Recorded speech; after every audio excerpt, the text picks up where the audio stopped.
بسم الله والصلاة والسلام على رسول الله. اليوم عنا حلوى جافة سهلة وسريعة بذوق الكراميل. روعة، يعني يدوب في الفم مع انه بالزيت، يعني باش يخرج لنا كمية ملاحة. نشوفوا طريقة تحضير هذه الوصفة مع بعضنا. مشاهدة طيبة. وش عندنا في هذه الوصفة؟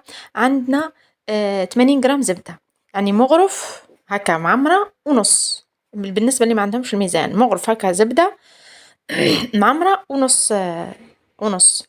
وقرصة تاع ملح، وضروري قرصة تاع ملح. وعندنا بيضة كاملة، وعندنا نص كاس سكر، نص كاس نشا، ونص كاس زيت. طبعا نفس الكاس نفس الكيل. عندنا فلان، هذا بذوق الكراميل، ولا الفلان الاخر كريم ديسير كراميل، هذاك اللي نشريه ونقلبوه هكا الكراميل تسيح. عندنا واحدة خميرة. وذوق الكراميل أنا شريت هذا اللي يعني تحط لي في القرعة بالكيل، روعة، ذوق وذوق كراميل. وعندنا مغرف كاوكاو محمص وملح بقشورو، يعطيني ذوق قوي يعني. نحطو كلش في بعضها. نحط الزبدة، وقرصة تاع ملح ضروري، والبيضة، والزيت، وذوق الكراميل. وذوق الكراميل، زيدي شوي، زيدي شوي. يعطيه ذوق مليح يعني. وهنا حطيت السكر، يعني حطيت سكر الناعم. ونزيدو الفلان. احنا قلنا نحطو هذه ولا الفلان اخر. نفرغوا الباطة هكا، ونبداو نحركو باليد، بالباتر، بالفوي، باللي تحركوا به.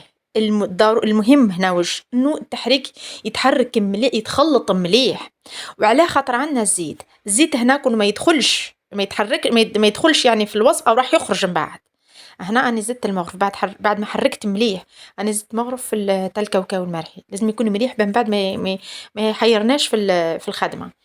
وحطيت الخميرة، وحطيت نشا، كملت نشا. هنا لازم التحريك ضروري ضروري، خاطر من بعده يخرج الزيت. وهاني قلت الزيت 3 حوايج تاعو ضروريين، هو انه يكون شوية بارد.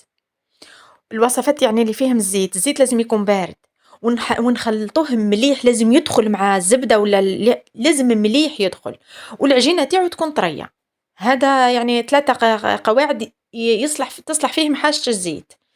هاني بديت نحط بشوية، وريحته تشهي تشهي. نبدأ نحط في الفرينة بشوية. الفرينة أنا هنا طبعا ما فيهاش كيل، تحطي بشوية وتحركي، ما تديش بزاف أصلا. ممكن ما وزنش الفرينة هنا، ما حسبتش نسيح بالك، حسبت بالمغرف ونسيت. المهم ما تديش بزاف، ما تديش خلاص الفرينة بزاف، ونحط بشوية ونحرك وما نعجنش. راني ما نشني قاعدة نعجن، أني قاعدة نحرك فيه تقريبا، وكلي نهز ونقلب، يجي فيه الهواء يجي خفيف.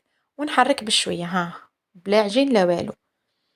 ونحط بشوية خاطر ضروري ضروري تكون طرية العجينة، خاطر من بعد كون تبساها من بعد ويخرج الزيت وتفتت ويتشقق ويعذب في الخدمة، وما يزيش اصلا، ما يكونش اصلا طري. هاي هنا العجينة لميتها، يعني بقيت نقلبها حتى هاي طرية. المهم ما تلصقش في يدي، كي نلمها ما تلصقش في يدي وتبقى طرية.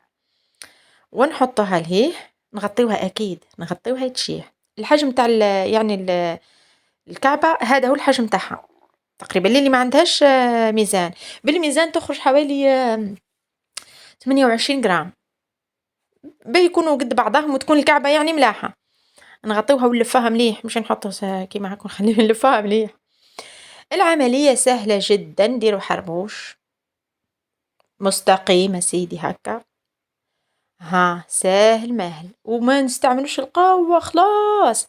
هك برك الرولي بشوية، الأطراف يكونوا طبعا نرققوا الأطراف. هنا باش تجينا سهلة نحطوا بوشون تاع أي قرعة باش يجيونا قد بعضاهم الكعبات، يعني مرسومين.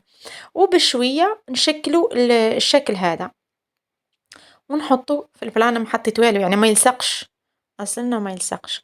ونحطوهم ان الكوشة طبعا هنا تكون شاعلة. هاي الكعبة تجي يعني لاباس عليها، متحوفة، ساهل في الخدمة، لا طابع لا والو. والطياب ما يطيبش بزاف خاطر فيه الزيت، او ما اقل يعني حاجة 7 دقائق. ها النتيجة اللي نتحصلوا عليها، او يديك الكعبة تفتفت اصل، يتفتفت يدوب هاك في الفم. تزيينه يبقى اختياري، بس حابة نعطوها ذوق مليح. آه نحطوا له الكراميل. هنا شوكولا عادي، ما ندير لها حتى إضافة، نحطها في حمام مائي تذوب برك. التزيين هنا عندي الكاوكاو مرحي ومحمص بقشورو، وعندي هذه نوع كوكو محمص، ما درت له والو، حمصته ما درت له حتى إضافات، حمصته فقط ريحته تهبل مع الكراميل تعطينا نتيجة روعة. و ونبداو طبعا بالنص تاع الشوكولا هو الاول.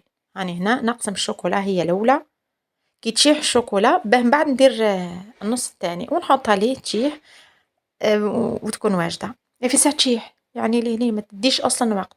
ونكملوا النص الثاني هنا ندهنوا هكا اللي تحب دير طفيه دير، احنا قلنا اقتصادي. نديروا المعجون، معجون المشمش، ونحطوه في الكاوكاو، ولا في نوع كوكو، ولا في القفرات، ولا في اي حاجه، مش ضروري يعني كاوكاو. وياس بصح الكاوكاو يجي ذوقه مليح مع الكراميل، مع ذوق الكراميل اللي حطيناه. ونغلفوه، نضغطوا عليه شغل باه يلصق مليح.